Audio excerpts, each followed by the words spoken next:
मातीच्या वासाची ओल्या हवेची गोष्ट, इथल्या माणसांची आणि साध्या जगण्याची गोष्ट, गजाली कोकणातील. ऐका आमच्या गजाली, गजाली,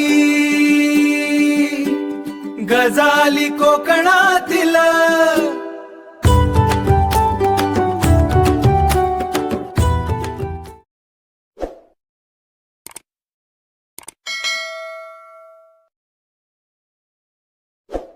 नमस्कार मित्रांनो, मी सोहम मेस्त्री गजाली कोकणातील यूट्यूब चॅनलमध्ये आपणा सर्वांचं मनपूर्वक स्वागत करतो.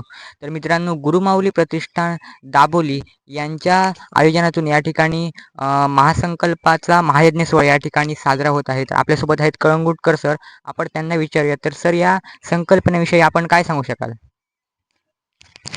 गुरुमाऊली प्रतिष्ठान आणि स्वामींची पालखी ही आज सिंधुदुर्ग जिल्ह्यातील अनेक गावोगावी जाऊन गुरुमाऊलीने दिलेली शिकवण जी आहे ती प्रत्येकाला माणसाला माणसासारखं जगवावं, ही जी भगवंताने शिकवण दिलेली आहे, मानवता धर्माची शिकवण आहे, ती प्रत्येक गावोगावी जात प्रत्येकाच्या घरोघरीत गुरुमाऊलींची पालखी जात त्या ठिकाणी शिकवण दिली जात असते. आणि वर्षातनं एकदा गुरुमाऊलींच्या या प्रेमाप्रित्यर्थ गुरुमाऊलीने दिलेली शिकवण जी आहे, जे भगवान गोपाल श्रीकृष्णाने आपल्या अवतार कार्यामध्ये अनेक यज्ञविधी कार्य केली आणि प्रत्येकाला एक सामाजिक कार्यासाठी जोडण्यासाठी प्रत्येकाला एकत्र आणले, तेच भगवंत आज पालखीमध्ये बसले आहेत.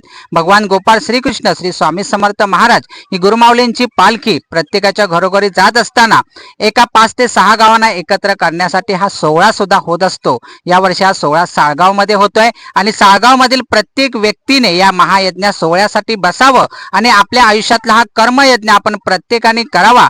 जगाच्या कल्याणासाठी भगवंताने दिलेली शिकवण जी आहे, ही शिकवण कृतिशील पद्धतीने उभी करून प्रत्येकाला मानवतेच्या कार्यासाठी जोडण्यासाठी हा एक महासंकल्पाचा महायज्ञ सोहळा आहे आणि प्रत्येकाने या सोहळ्यासाठी सहभागी व्हावं, यासाठी प्रत्येकाला आव्हान केलं जाते. अजून 2 दिवस या यज्ञ सोहळ्याचे बाकी आहेत आणि साळगाव मधील प्रत्येक ग्रामस्थांना आम्हाला विनंती करायची आहे की आपण या यज्ञ सोहळ्याला या भगवंतांनी जी शिकवण दिली आहे कृतिशील पद्धतीने उभी करताना या आज पालखीने 25 पेक्षा जास्त निराधार लोकांना दत्तक घेऊन त्यांची जबाबदारी घेतलेली आहे. अनेक दिव्यांगांना त्या ठिकाणी दत्तक घेतलेलं आहे. त्याचबरोबर जिल्ह्यातील लोकांना वैद्यकीय दृष्ट्या आपण प्रत्येकाला चांगली सेवा सुविधा देऊ शकतो, यासाठीच प्रत्येकाला एकत्र केले जाते आणि स्वामींची पालखी या मानवतेच्या कार्याचं प्रतिनिधित्व करत आहे. आणि म्हणूनच आपण प्रत्येकाने या महायज्ञ सोहळ्यामध्ये सहभागी व्हा.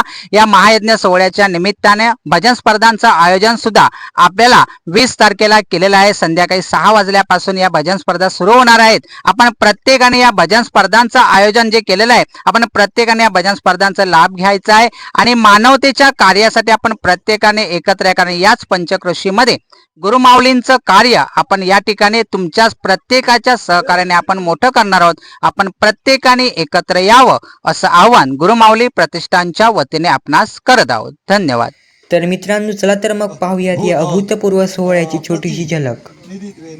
मम फल प्राप्त्यर्थम अस्माकं सर्वेषां सह परतंत्र परबाधा निरसनार्थम नवग्रथम गुरुमाऊली देवता पूर्णतया कृपा तथार्थम आदित्यादि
उभी उभी हय तशी हा आदित्यादि नवग्रह देव अष्टवारम आज्यम तथा च यथाशक्ती समिधा पतय इदन्न मम घातलात तम पूजितो सुरासुरैः छत्री घालायचं त्या बाजून तिकडे घाला वर इत्यादी नवग्रह देवताभ्यो नमः घातलं सगळ्यांनी तू हा इदन्न मम झालं. आता मी काय सांगतोय ते म्हणायचं हात जोडून या या यक्षमाणा ताभ्या ताभ्या परी योगेश्वरा माधवा गोविंदा केशवा देव जय देव जय मंगलमूर्ती दर्शन माते मन कामना पूर्ती. तर मित्रांनो आता आरती चालू आहे, यानंतर महाप्रसाद होणार आहे. तर मित्रांनो असा होता आजचा व्हिडिओ कसा वाटला ते कमेंट करून नक्की कळवा. व्हिडिओ आवडल्यास लाईक व शेअर करा. चॅनल नसेल सबस्क्राईबचे बटन दाबून बेल आयकॉन दाबायला विसरू नका. भेटूया अशा छान छान व्हिडिओसोबत. तोपर्यंत बाय बाय.